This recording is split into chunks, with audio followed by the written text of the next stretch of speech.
Hello दोस्तों, KP college की online classes में एक बार फिर से आप सभी का स्वागत है। हम बीए थर्ड ईयर की क्लासेस कंटिन्यू कर रहे हैं और आज हम देख रहे हैं चैप्टर 37 गृह सज्जा अर्थ एवं उद्देश्य, यानी कि घर की सजावट किस तरीके से की जानी चाहिए जिससे वो घर क्या दिख सके, सुंदर दिख सके, आकर्षक यानी कि अट्रैक्टिव दिख सके। यानी कि जब भी गृह सज्जा की बात की जाती है तो गृह सज्जा का अर्थ होता है होम डेकोर।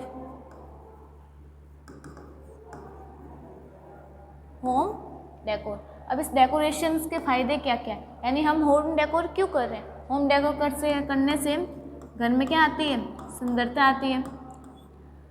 हमारा घर कैसा दिखेगा, आकर्षक दिखेगा, क्योंकि हर कोई क्या चाहता है कि हमारा घर क्या दिखे, सबसे सुंदर दिखे, अट्रैक्टिव दिखे। जो लोग भी आए हमारे घर में वो क्या दिखे, हमारे घर की तारीफ करें, यानी कि क्या मिले हमें, कॉम्प्लीमेंट्स।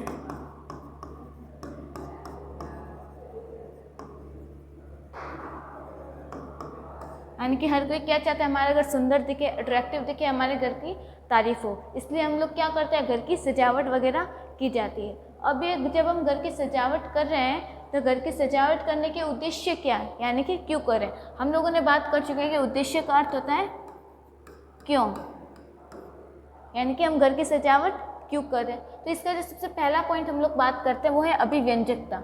अभिव्यंजकता का मतलब होता है एक्सप्रेसिव। अब एक्सप्रेसिव मतलब एक्सप्रेस करना या जताना।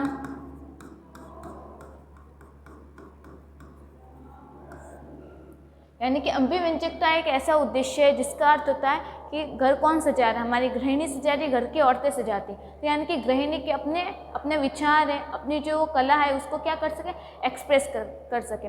यानी कि अभिव्यंजकता का अर्थ होता है कि घर को किस तरीके से सजाया जा रहा है, किस तरीके से सजाया गया है।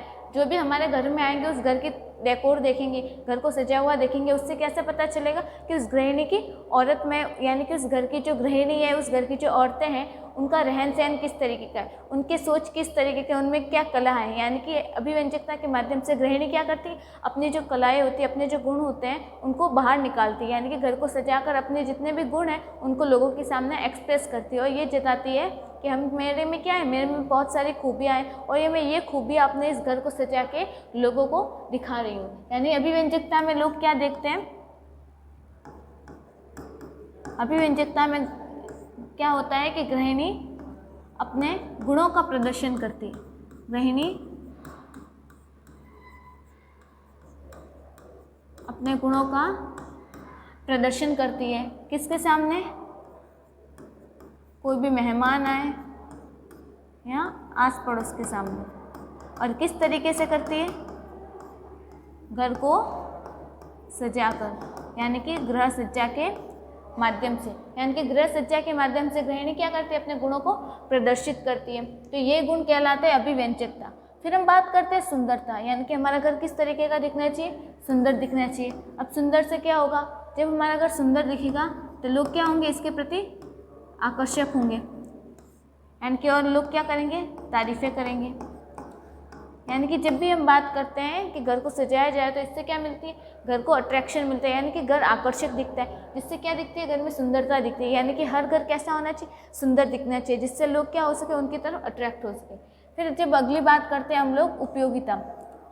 अब उपयोगिता का मतलब, गृह सज्जा और उपयोगिता का क्या मतलब है, यानी कि हम घर को बहुत अच्छी तरीके से सजा रहे हैं लेकिन वो घर हमारे उपयोग में नहीं आ रहा। यानी कि हमने घर में ऐसी चीज़ें जमा कर ली, ऐसे साधनों से भर दिया घर को, वो सिर्फ दिखने में अच्छी है, यानी कि उसमें से सुंदरता है, उसमें क्या नहीं है, उपयोगिता नहीं है। यानी कि जब तक हम चीज़ों का उपयोग नहीं करेंगे, घर हम किस लिए बना रहे हैं, अपने उपयोग के लिए बना रहे हैं। यानी कि जब हम घर में रखी वस्तुओं का उपयोग ना कर पाएँ तो उस घर का कोई महत्व नहीं रहता। यानी कि सिर्फ बाहरी चमक दमक दिखावे से घर नहीं बनता, घर में रखी चीज़ों का उपयोग भी होना चाहिए। यानी कि जब भी हम गृह सज्जा की बात करते हैं तो घर की हर एक वस्तु किस तरीके की होनी चाहिए, उपयोगी होनी चाहिए। यानी कि हर एक वस्तु साधन उपयोगी होना चाहिए।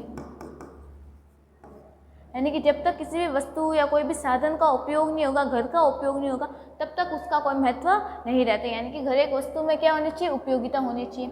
और एक वस्तु में होनी चाहिए घर में हमारी विविधता। अब विविधता का मतलब वैरायटी।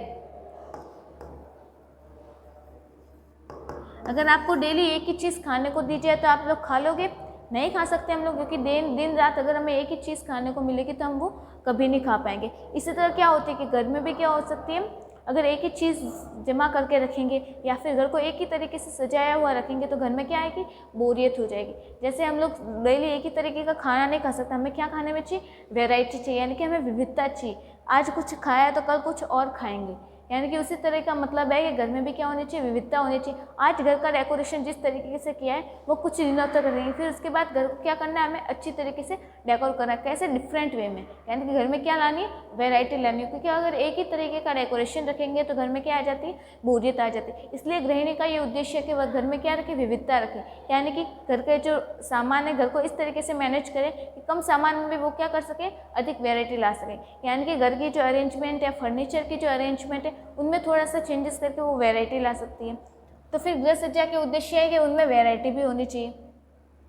फिर है मौलिकता। मौलिकता का मतलब है ओरिजिनलिटी। अब ओरिजिनलिटी का मतलब यानी कि असलियत, यानी कि जब हम घर को सजा रहे हैं तो हमारी क्या दिखनी चाहिए, घर की असलियत दिखनी चाहिए। ऐसे नहीं कि दिखावा में हम उसे छुपा दें। यानी कि जब भी हम घर को सजा रहे हैं, घर की सजावट कर रहे हैं, तो गृहिणी का ये उद्देश्य है कि घर में क्या रखें, मौलिकता रखें। यानी कि सिर्फ बाहरी चमक दमक में ना पड़कर हम घर को घर जैसा भी दिखाएं। ऐसा नहीं कि वो सिर्फ होटल जैसा दिखने लग जाए। यानी कि घर को घर जैसा दिखाने के साथ साथ हम उसमें सुंदरता भी ला सकते हैं, उसको उपयोगी भी बना सकते हैं, उसमें अभिव्यंजकता भी प्रदर्शित कर सकते हैं, उसमें मौलिकता भी ला सकते हैं और उसमें विविधता भी दर्शा सकते हैं। लेकिन उसमें क्या होनी चाहिए, ओरिजिनलिटी होनी चाहिए, यानी कि घर ओरिजिनल दिखना चाहिए। फिर हम बात करते हैं मितव्ययताएं, यानी कि ऐसा नहीं हो, मितव्ययता का मतलब होता है ज़्यादा पैसे खर्च ना करना। अब ज़्यादा पैसे खर्च करके सिर्फ हम घर को सुंदर नहीं दिखा सकते, घर का डेकोरेशन अच्छा नहीं कर सकते। इसके लिए क्या होना चाहिए, हमें कैपेबिलिटी होनी चाहिए, हमें क्या होनी चाहिए, अभिव्यंजकता होनी चाहिए कि हम अपने कम सामान को भी कितनी अच्छी तरीके से दूसरों के सामने रिप्रेजेंट कर सकते हैं। क्योंकि सिर्फ महंगी वस्तुओं से घर सुंदर नहीं दिख सकता, कम वस्तुओं से या फिर कम महंगी वस्तुओं से, मीडियम वस्तुओं से या फिर कम सामान से भी हम घर को अच्छी तरीके से सजा सकते हैं। अब इसका मतलब यही हुआ कि हमें क्या होनी चाहिए, हमें अभिव्यंजकता होनी चाहिए। गृहिणी में ऐसा गुण होना चाहिए कि वह कम पैसों में, कम पैसे खर्च करके भी कितनी अच्छी तरीके से घर को रिप्रेजेंट कर रही है। तो ये गुण है, या फिर ये कह सकते हैं ये उद्देश्य है कि गृह की सज्जा है जो किस तरीके की होनी चाहिए। अभिव्यंजकता होनी चाहिए, सुंदरता होनी चाहिए घर में, उपयोगिता होनी चाहिए, यानी कि उपयोगी हो सके वो घर के लिए, विविधता यानी कि उनमें वैरायटी का होना बहुत ज़रूरी है। एक ही प्रकार की चीज़ से हम लोग बोर हो सकते हैं, और उसमें होनी चाहिए मौलिकता यानी कि ओरिजिनलिटी। फिर हम बात करते हैं मितव्ययता की, यानी कि ज़्यादा पैसे खर्च ना करके भी हम घर को सुंदर दिखा सकते हैं। फिर हम बात करते हैं कि घर सजावट की शैलियाँ, यानी कि घर को हम किन तरीकों के सजा सकते हैं। तो यहाँ पे सामने आपके सामने दो तरीके लिखे हुए हैं, भारतीय शैली और विदेशी शैली। ये दो तरीके ही है, एक तो हमारे इंडियन कल्चर, एक है वेस्टर्न कल्चर। इंडियन कल्चर में क्या किया जाता है, हमारे जो घर हैं वो इंडियन कल्चर के टाइप के हैं, यानी कि हमारे घर की जो सजावट है वो भारतीय पारंपरिक के जैसी है। और जो विदेशी शैली है, यानी कि जो अमेरिका में, यूके, यूएई, वहाँ पे घर कैसे होते हैं, वो वेस्टर्न कल्चर होता है, यानी कि वहाँ पे जो न्यू मॉडर्न टाइप के होते हैं।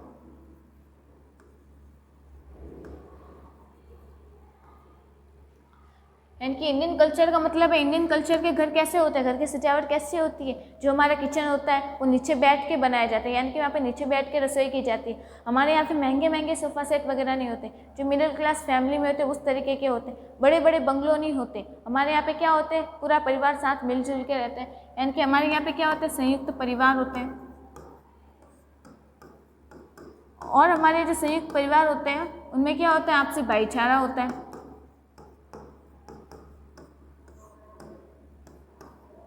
आपसे संबंध मधुर होते हैं,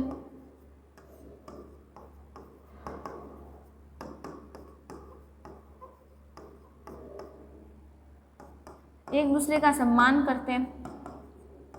और घर की जो सजावट होती है वो किस तरीके की होती है, ट्रेडिशनल होती है, यानी कि पारंपरिक होती है। जैसे हमारे राजा महाराजा थे, उन शैली में क्या होता था पुराने ज़माने में, जैसे मुगल शैली थी,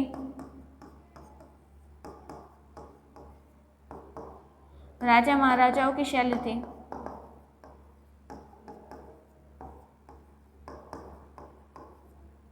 उनके समय में क्या होता था, घर की सजावट कैसे ट्रेडिशनल होती है। जैसे आप उदयपुर के किले में चले जाओ, उदयपुर का जो सिटी पैलेस है, जयपुर का जो सिटी पैलेस है, अगर वहाँ पे जाके देखें तो वहाँ पे हमें जो पारंपरिक चीज़ें होती जो घर बनाने में यूज़ की जाती थी, घर को सजाया जाता था जिनसे, वो सारी चीज़ें कैसी थी, ट्रेडिशनल थी। जैसे वो धातु से बनी होती थी, वो लकड़ी से बनी चीज़ों का यूज़ करते हैं। जैसे हमारे घर के फर्नीचर वगैरह होते हैं वो नॉर्मल मिडिल क्लास फैमिली के टाइप के होते हैं, जैसे लकड़ी के बने होते हैं, उनमें क्या होते हैं, डिज़ाइंस वगैरह होती है। तो ये हमारी जो शैली है घर को सजाया जाता है, वो सब कौन सी शैली है, कौन सा कल्चर है, इंडियन कल्चर है। अब वेस्टर्न कल्चर में क्या होता है, वेस्टर्न कल्चर का मतलब है सिर्फ महंगी वस्तुओं का यूज़ करते हैं वो लोग, और फैमिली में कौन लोग होते हैं, पति पत्नी होते हैं, और जो उनके जो पति पत्नी का रिश्ता होता है वो भी किस तरीके का होता है, दिखावे का होता है, यानी कि वो परिवार जल्दी टूट जाता है। तो इन लोगों में क्या नहीं होता, भाईचारा नहीं होता, आपसी संबंध मधुर भी नहीं होता।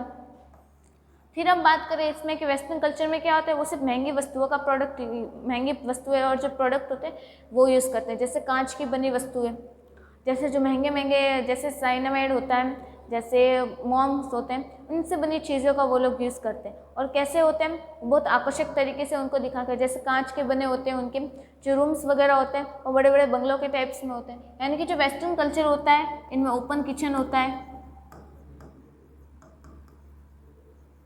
ओपन किचन की व्यवस्था होती है, और इनमें कैसे होते हैं, एक्सपेंसिव फर्नीचर्स होते हैं,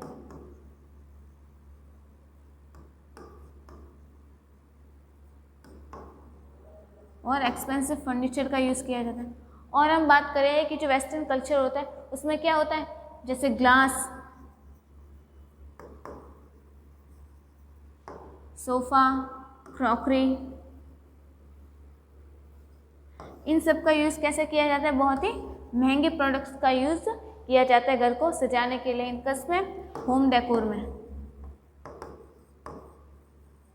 होम डेकोर या होम डेकोरेशन जो भी कहना चाहें, तो ये कौन से दो कल्चर है, इंडियन कल्चर और वेस्टर्न कल्चर। अब अगर किसी की हम इतनी तारीफ़ करते हैं तो किसी के कुछ दोष भी होते हैं। जैसे हम इंडियन कल्चर की बात करें तो हम लोग कैसे नीचे बैठकर हमारे यहाँ पे खाना बनाया जाता था पुराने ज़माने, यानी कि हमारे यहाँ पे जो प्लेटफॉर्म टाइप का किचन नहीं होता था। अब ऐसे किचन का जब हम यूज़ करते थे तो उसमें कठिनाई भी होती थी, यानी कि कमर दर्द की प्रॉब्लम भी होती थी, बार बार उठना बैठना पड़ता था। तो ये भी क्या है, एक तरह की समस्या है। और जब आज क्या हो गया, मॉडर्न किचन आ गया, वेस्टर्न कल्चर अपना रहे, यानी कि जो प्लेटफॉर्म है, खड़े खड़े खाना बनाने का जो सिस्टम है, उसमें क्या होता है, आसानी होती, काम जल्दी ख़त्म हो जाता है, ज़्यादा फैलाव नहीं होता, जितना काम करें जितने एरिया में वही साफ़ करना पड़ता है। तो यानी कि ये सब क्या है, अगर किसी के कुछ फ़ायदे हैं तो किसी के कुछ नुकसान भी है। तो जहाँ तक देखा जाए हमारा जो इंडियन कल्चर जितना अच्छा है तो इसके उतने कुछ दोष भी है। अगर हम वेस्टर्न कल्चर की बात करें, अगर इसमें इतनी कुछ खामियां हैं तो इसमें कुछ गुण भी होते ही हैं। तो घर सजाने के हम लोगों ने दो शैलियाँ पढ़ी, एक तो इंडियन कल्चर और एक वेस्टर्न कल्चर। और फिर हम लोगों ने पढ़ा था इससे पहले गृह सज्जा के उद्देश्य, यानी कि घर को सजाने के लिए किन चीज़ों का ध्यान रखना चाहिए, घर की अभिव्यंजकता पर ध्यान देना चाहिए, यानी कि इसके माध्यम से गृहिणी क्या करती है, अपने गुणों को प्रदर्शित करती है।